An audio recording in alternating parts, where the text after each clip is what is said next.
Saya nak tunjuk dekat anda mesin ATM, Gold ATM Center. Yang mana dekat sini ni ada banyak Gold ATM yang anda boleh keluarkan emas secara fizikal.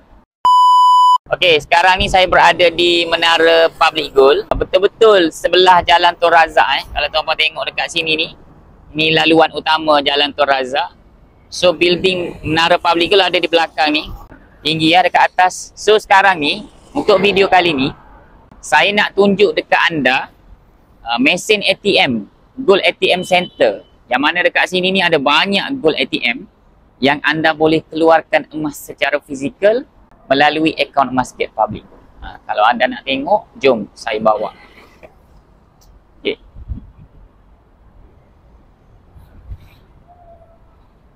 Ini pintu. Okay, Gold ATM ni dia berada di sebelah ini. Okay, jom.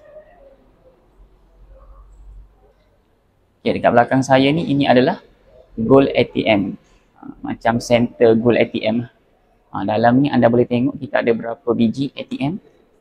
Kita ada sebiji, 2, 3, 4, 5, 6, 7, 8, 9. Kita ada 9 buah mesin ATM.